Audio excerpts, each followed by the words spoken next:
What's up, everyone? So today I was looking back on the last 6 or 7 years of me running my business, thinking about all the things I did really well that got me to where I am, and even some of the things that I made a mistake on or I didn't do very well that slowed down my success and inhibited my ability to grow. I actually went to shoot this video a couple days ago, but I tried shooting it on my walk and the lighting was bad and everything was bad and the audio was bad, but here we are today, me telling you guys about the 3 mistakes I made as a beginner entrepreneur. So let's get right into the video. So the first mistake I made as a beginner entrepreneur was relying way too much on the short-term success of my business to be able to fund my basic means of living and have a little bit of financial stability. There's this age-old saying that goes, you can't start a business unless you have money. And although I disagree with a lot of the concept behind that, there's definitely at least a little bit of validity to that. When you're starting out, or as an entrepreneur in general, you typically have 3 assets, and those 3 assets is time, intellectual capability, and money. When you're starting out as a beginner entrepreneur, you typically don't have much money or much knowledge on how to run a business, so you have to spend all of your time either acquiring more knowledge or more cash to fuel this knowledge, and the 2 things kind of go hand in hand. When I started my agency near the end of 2016, although I had previously built a pretty successful website prior, I had spent the majority of the money I had made from the website, and I still didn't have a lot of experience or any experience in actually doing marketing services for other clients. I spent all of my time from here on out learning more about providing better services, running paid traffic, doing social media marketing, and this did me pretty well in that I learned a lot of really valuable skills that I was then later able to capitalize on in my business.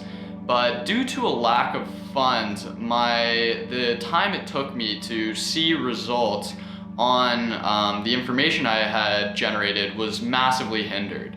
I didn't go all in on these tactics because I couldn't run the risk of losing money or failing at an idea, so I just never really tried it. I didn't buy super expensive, or very rarely I would buy expensive conference tickets. I didn't run paid traffic to a landing page, which would then generate me clients, and there were various different things that I just didn't try out because I was too afraid to lose the little bit of money I had made, and I was banking way too much emphasis on going to these really small local networking events to get me a ton of clients that would then give me a ton of money that then I could use that money to actually start running these ideas. So what would I have done differently?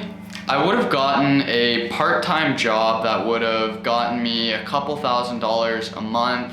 That sure, I would have to work my tail off to be able to manage that, school, and my business, but this would have allowed me to have money that I could play with, and I could have $1,000 a month, $2,000 a month to get me into the best networking events, start actually generating this consistent lead generation funnel, which would have sped up and supercharged all of the work that I was putting in.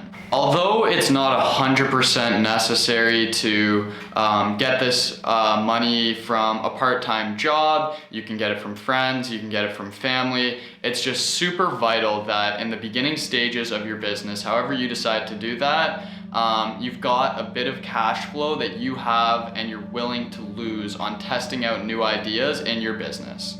Alright, so the second mistake I made as a beginner entrepreneur was worrying way too much about rejection and not being savage enough. As an entrepreneur, the key differentiating factor between somebody that fails, doesn't see success, and quits versus the person that doesn't quit and sees massive success is having a tough skin that allows you to get through difficult situations and that allows you to consistently put yourself outside of your comfort zone and do what you know you need to do. I would say I definitely had more confidence than the average kid my age, as I was still going to networking events and I was still trying to sell people that were 2, 3, 4 times my age.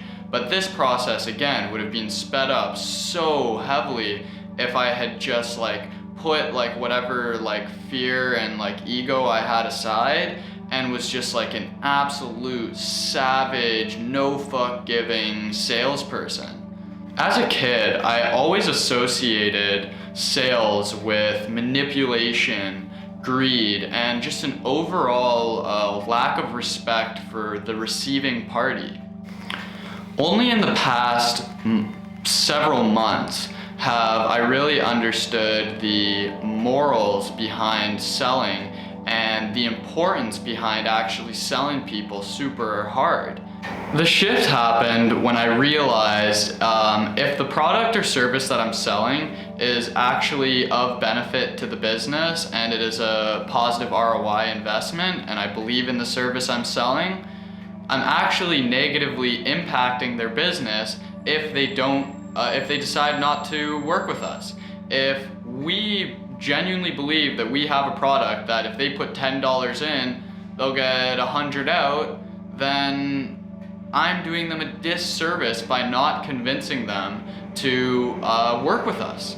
A good example of this is if I'm able to build a 7-figure business, a website. Let's say they're a SaaS company, they've got a product, service, whatever. If they're selling through their website and I'm able to increase their sales by 10%, then that is an extra $100,000 worth of revenue being generated every year if they're $1 million company.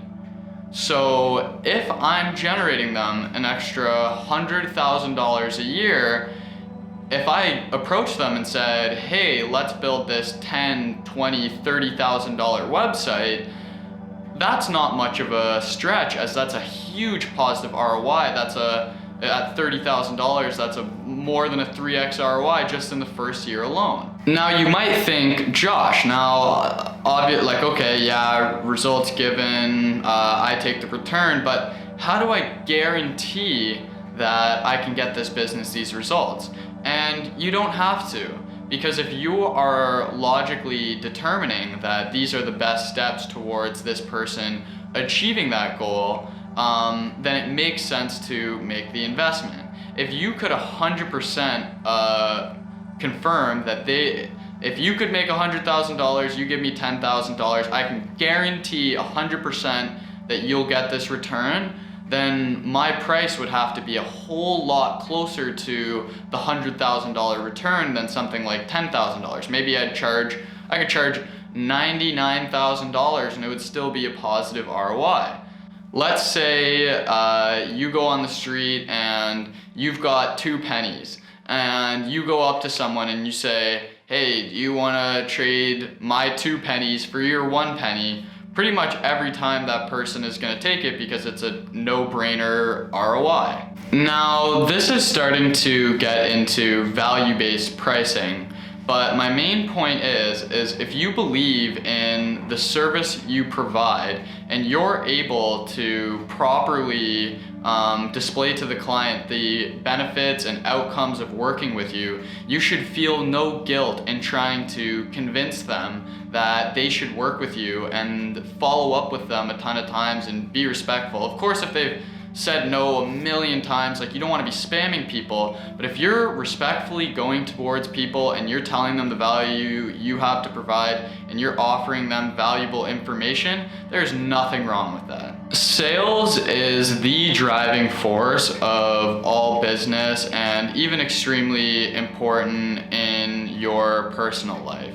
So if you're not able to grasp the importance of sales, you're either going to fail or you'll end up like me and you'll just massively impede the speed and growth of your business. My third and last point I'm going to make in this video is not focusing enough on the importance of stacking a couple simple habits that you stay extremely consistent with over a long period of time. Whether it be going to a networking event, consistently selling people, going to the gym, eating consistently, sleeping, personal life, whatever that may be.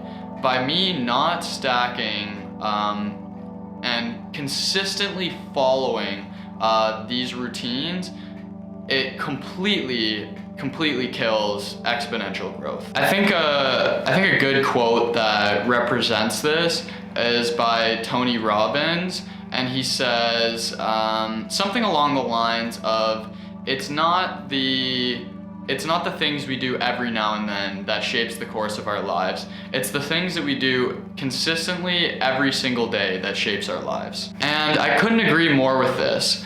There is no sales expert, professional athlete, huge entrepreneur, anybody that's created any level of success in their life that didn't have extreme consistency and at least a couple things. In grade 8, every single morning at 4:30 a.m. before school, I would run to the gym, I'd work out for an hour, I'd run to the Tim Hortons in between the gym and my house, and then I'd work for another hour. We're at 6:30. I'd run home from the Tim Hortons for 7 and then start my day as usual, shower, whatever.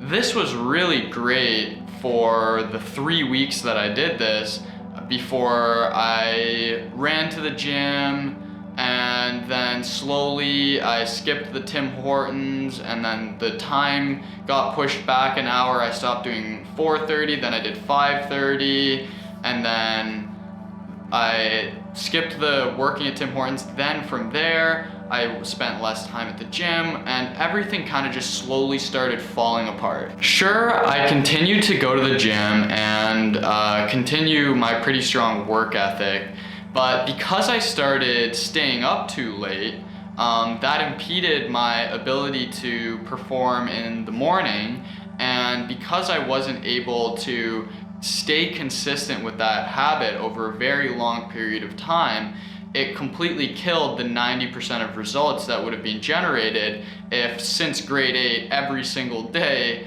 at 4:30 a.m. I woke up, went to the gym, worked for an hour, and then got into whatever I was doing. That's just one example, but even with learning a new language, I was in French immersion for 6 years, and I got to the point where I was almost completely fluent.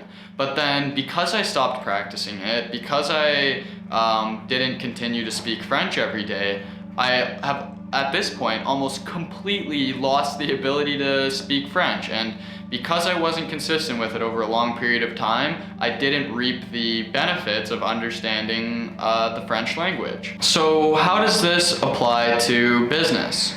Whether you're working 80 hours one week and then the next week you have the efficiency of 20 hours because you burned yourself out the last week, or whether that be consistently going to networking events all the time and then going to them less often, or writing in a journal every day to plan your day and think about gratitude and stuff like that, and doing that less frequently. The true generators of results in business and life is creating these consistent habits over a long period of time so that you can start to experience the exponential growth that comes along with that.